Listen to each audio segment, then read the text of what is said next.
The Whispering Woods. Deep in the Appalachian Mountains, there's a forest the locals call the Whispering Woods.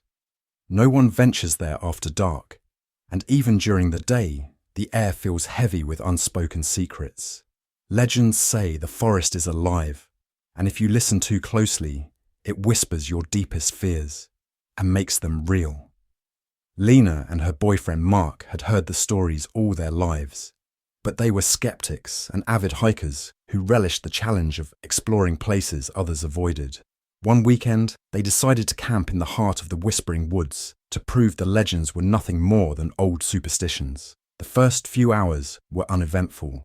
They set up camp in a clearing, cooked dinner over a fire, and laughed at the eerie silence around them. But as the sun dipped below the horizon, the forest came alive with strange sounds. The wind carried faint murmurs, just soft enough to be mistaken for imagination. "Do you hear that?" Lena asked, her voice barely above a whisper. "It's just the wind," Mark replied, though his unease was evident in his tone. As night fell, the whispers grew louder. They didn't seem random anymore, but deliberate, like voices speaking in a language neither of them understood. Mark tried to rationalize it, but Lena felt something was watching them. Something unseen, yet dangerously close. At midnight, the whispers changed. They became distinct, chilling.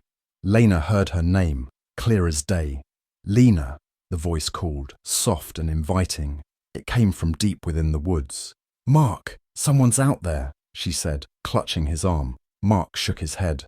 "No one's out here. It's just—" "Mark," another voice interrupted him, this time calling his name from a different direction. They stood frozen, listening. The voices began calling out simultaneously, overlapping, coming closer. The whispers no longer sounded human, but guttural, twisted, and unnatural. "We need to leave," Lena said, her voice trembling.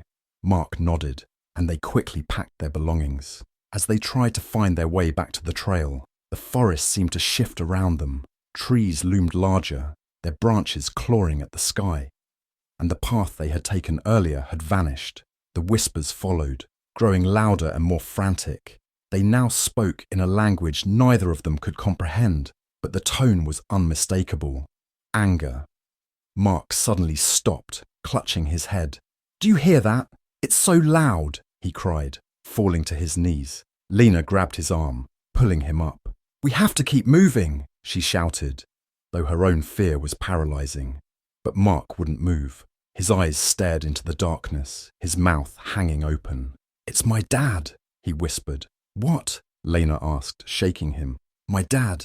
I can hear him. He's calling for me. He needs me." Lena froze. Mark's father had died in a car accident years ago. She looked into Mark's face and saw tears streaming down his cheeks as he staggered into the woods, chasing a voice only he could hear. "Mark, stop!" Lena screamed, running after him. The whispers grew deafening, wrapping around her like a living thing. Shadows moved between the trees, too quick to be natural. As Lena chased Mark, the forest seemed endless, a maze with no escape. Finally, she caught sight of him standing at the edge of a deep ravine. The voice calling his name grew louder, more insistent, coming from the darkness below. "Mark, don't!" Lena begged, grabbing his arm. He turned to her, his face blank, his eyes glassy. "I have to go. He's waiting for me," he said, stepping forward. Lena screamed and pulled with all her strength, but Mark was gone. He disappeared into the void, his voice joining the whispers that now surrounded her. Alone and terrified, Lena ran blindly through the forest. She stumbled, fell, and crawled until she found herself back in the clearing where they had camped. But the tent was gone, and the fire pit was cold. The whispers quieted, leaving her in silence so profound it felt like the world had stopped. Then she heard it, Mark's voice. "Lena, I'm here. Come find me," it said, soft and pleading. Tears streamed down her face as she clutched her head. She knew it wasn't him, not really, but the voice was so familiar, so desperate. By morning, a search party found Lena wandering the edge of the forest, dazed and unresponsive.